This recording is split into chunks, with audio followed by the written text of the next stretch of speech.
Please welcome former Navy SEAL and Texas Representative Dan Crenshaw.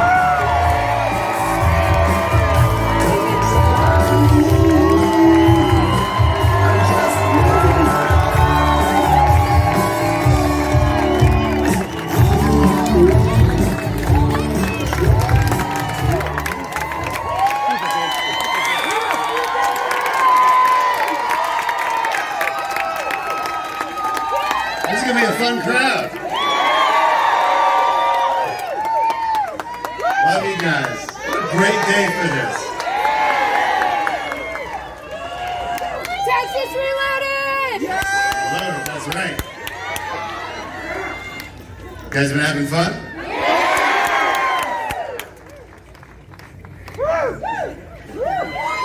We got a lot to talk about. I wrote a speech for you guys. Thank you. But first I want to say something. Everybody, I hope you're praying for our president right now. He will get through this. He is strong.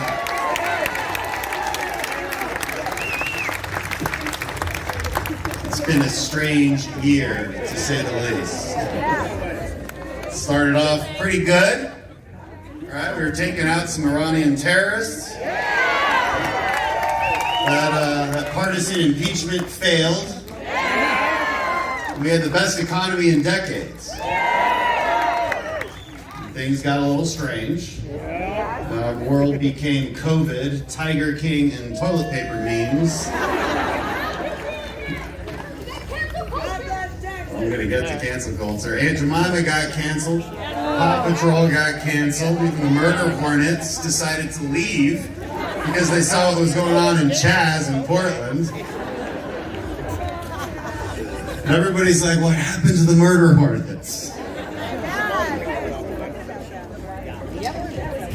And the radical left proved that there was no lie they won't tell, no building they won't burn, no founding father they will not topple in order to gain power.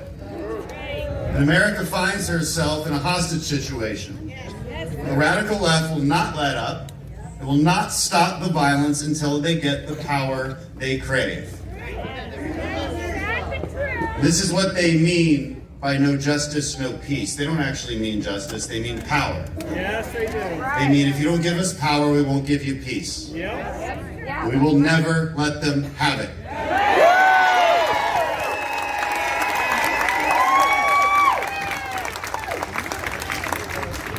Of course, we got a presidential election to win. Joe Biden, in his own words, is going to be the most progressive candidate in history. Let's be crystal clear about something. This is not the Democratic Party you once knew. Imagine the following quotes said by a modern Democrat. Quote, ask not what your country can do for you, ask what you can do for your country. How about this one?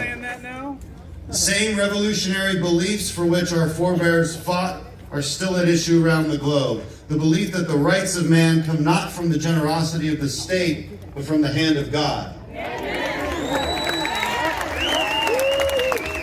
That's JFK. A great conservative. Democrats cannot say these words because they haven't believed them for decades. And that is why you are walking away.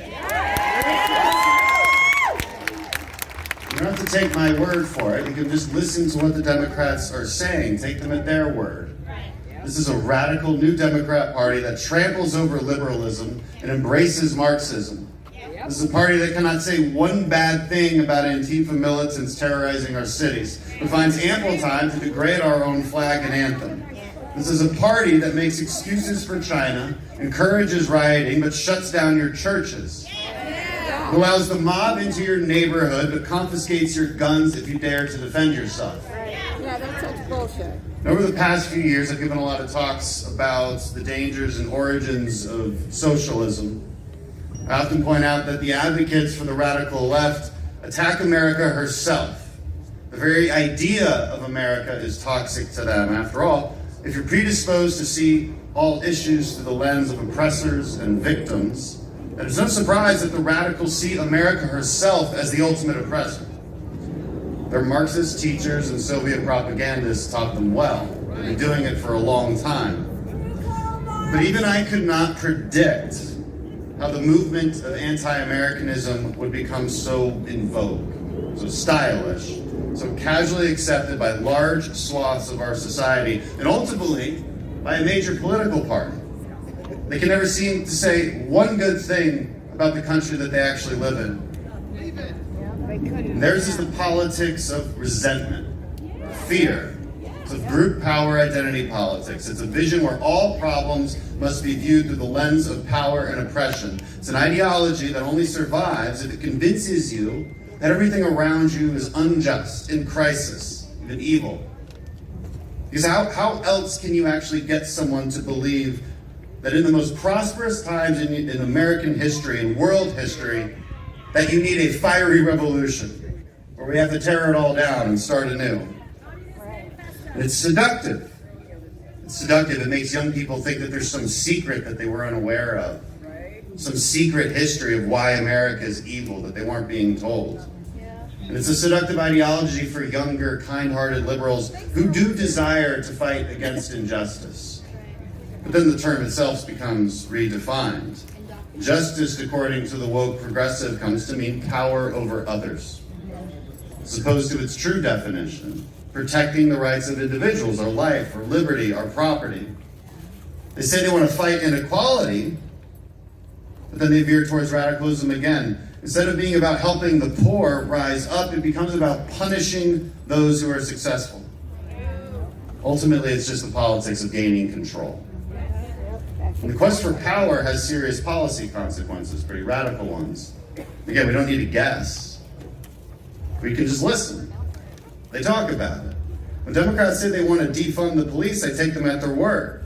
Democrat cities like Minneapolis, New York, Portland, Los Angeles, Austin have all taken what started as a pretty radical slogan and actually made it into policy. Who does this hurt? It hurts communities of color the most. The chaos and rising crime across our major cities is the result of Democrat governance playing out right before our eyes. It's defund the police, it's encourage the mob, and watch our communities be torn apart. They talk about dismantling the system. Again, we should take them at their word. And what is the system they refer to? It's our cultural institutions, it's our economy, and it's our republic. They attack our culture of inalienable rights by canceling free speech and opening up our churches to taxation from the federal government. All the things you thought were fine, family, church, maple syrup, national anthem, they're rendered unacceptable by these new postmodernists. We love maple.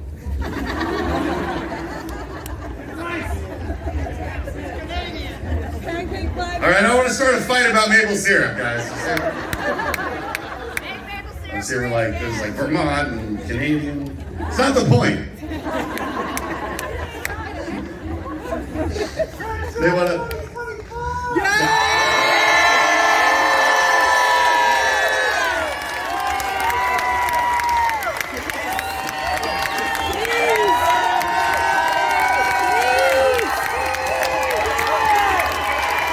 You guys are riled up today.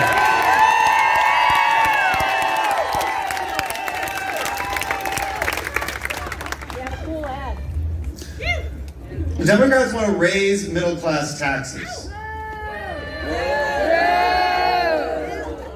$4 trillion worth. They want to punish small businesses for their success. And raise their electricity bills by destroying our energy sector. Popular magazines like Teen Vogue, they teach our kids that it isn't enough to defund the police. We also have to abolish the oppressive system of private property rights.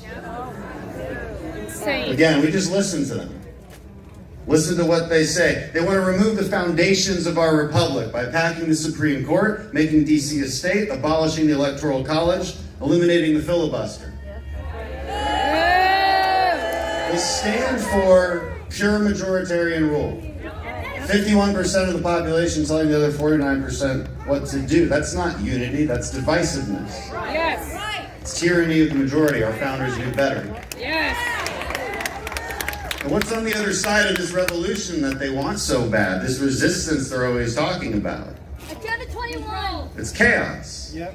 It's chaos, it's destruction in the wake of this ever futile search for some kind of progressive utopia. They have no idea why anything works, where our prosperity came from, or how to create and build. They seek to tear down things they themselves cannot build. Yep. They seek to set our house on fire while we are all still inside. Yep. Yeah, and block the We have a different vision. Right. And if we're going to talk about walking away, then we also have to talk about what we're walking towards. Right.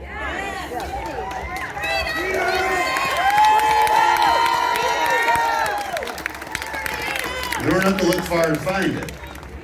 Maybe you have a penny in your pocket. It's one of my favorite coins. Okay. I wasn't sure where you were going with that, but thank you. Challenge coin. I like the penny because it's got our first Republican president on it, Abraham Lincoln. There's a lot of symbology in the penny. It's very carefully designed.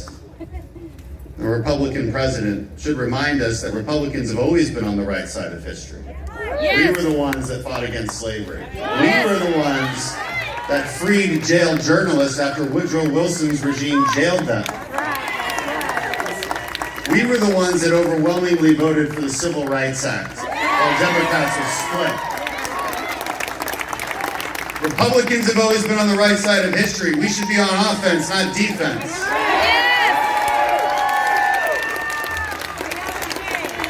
But there's more to the coin that I like to talk about. It's the smallest unit of currency. Just like Western civilization figured out that the individual reigns supreme. The individual is divine. Yep. For centuries and centuries, we've been grouping people into, whether it was skin color, religion, or gender, and saying, you vote this way, or you're this, or because of this. It's tribalism. Caused warfare, caused division. It was only when we discovered that the content of your character matters the most that we were able to rise up above the ashes. In the last few hundred years, we've prospered as a human race more than ever over thousands of years. It's been exponential because we figured out that single truth. There's more on the penny. E pluribus unum. This is what our country is founded on. Again, not group-on-group identity politics, but of many one. One nation under God. It says something else on our coins. Liberty. We stand for liberty. Not asking the government to do everything for us, but liberty, the right to pursue our happiness. Written in the Declaration of Independence, the document that tells us why government exists. But you can't have liberty if you're not a good moral people. So what else does the penny say? It says, in God we trust. Because our morality comes from somewhere bigger than ourselves. You don't just get to make it up.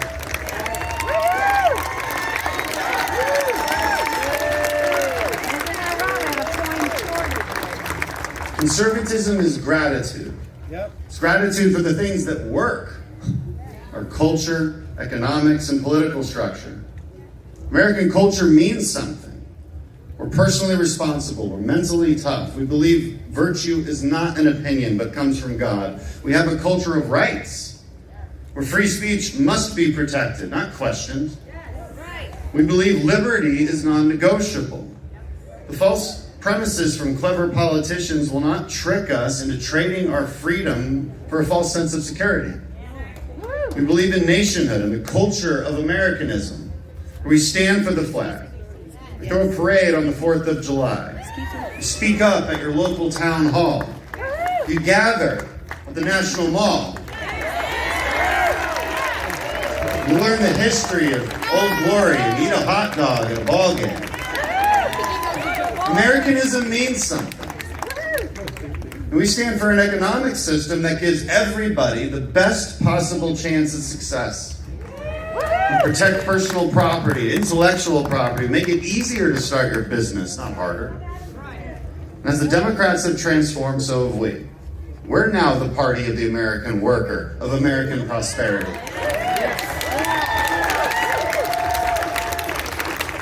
We know that unity is found in a common love of Americanism.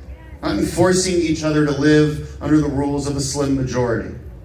Our Constitution protects disagreement, the ability to live as we wish and self-govern, not top-down decisions forced down from Washington. And we'll renew this belief that our country's story is one of unprecedented posterity and freedom and success. And it's because of the bedrock of ideals upon which America was founded. We're the party that will teach the next generation to love America and be proud of their country rather than ashamed of it.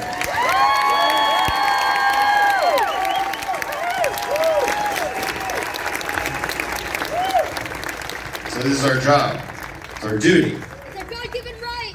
And our calling between now and November to tell the right story of America and show the American family, the American worker, and every American patriot that this will be their century.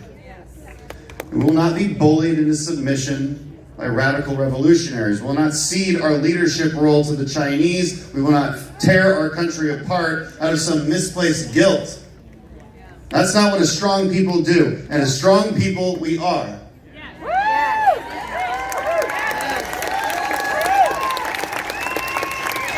The story of America, the story of this country is one of an enduring struggle. As we struggle to live up to the ideals of 1776. We aren't done. We have work to do, and that's good. We like work. We're pioneers, we always have been. As Reagan said, we do have a rendezvous with destiny. And that destiny is the shining light on the hill. It's the number one destination for all freedom-loving people who desire to embrace Americanism as their own. And dreams are made here. Happiness is pursued. No one will do it for you. It's up to you. And that's just the way we like it. And this century will be about guaranteeing that opportunity, protecting your right to pursue your happiness.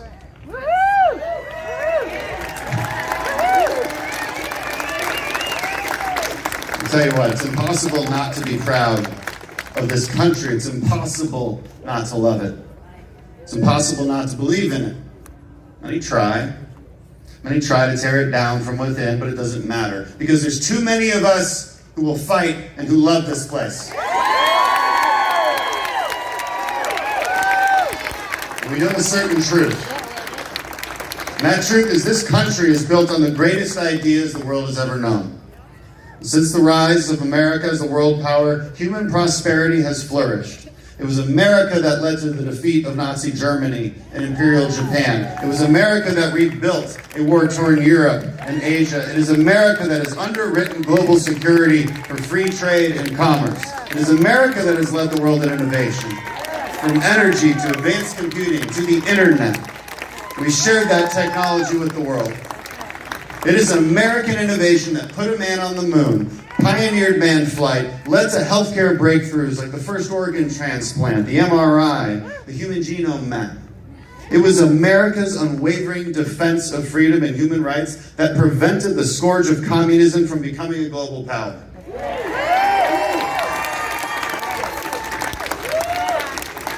This is our story. Like many stories, it's filled with villains, heroes, dark times, proud victories, sadness, overwhelming joy, failures, and triumphs. It's a human story, after all. It carries with it all the inescapable imperfections of the human condition. But just as your story does not end with your sufferings or your failings, neither does ours. America is a fabric. It's woven from the threads of human history's most noble achievements and greatest ideas. The American system of government, the first to enshrine natural rights, liberty, and equality. It's a pinnacle of human enlightenment, born from thousands of years of civic experimentation and ancient wisdom. The American spirit is a product of the oldest and most important virtues: self-sacrifice, courage, tolerance, love of country, grace, and passion for human achievement. These foundations have underwritten our great American story. It's a story with a consistent, enduring creed: fortitude. And we can decide right now that American greatness will not be rejected nor squandered. As the American founding was grounded in individual liberty, so will be our future. And our rediscovery of our own strength, it must be an endeavor undertaken by each and every one of us. It's our path. It is what we are walking towards. We will not be bought off by the false promises of authoritarians. We will not be demoralized by those who tell us to hate our country. We will walk with pride and with love and with patriotism, and we will win. God bless you. God bless this great country. Go out there and tell the great American story. Thank you.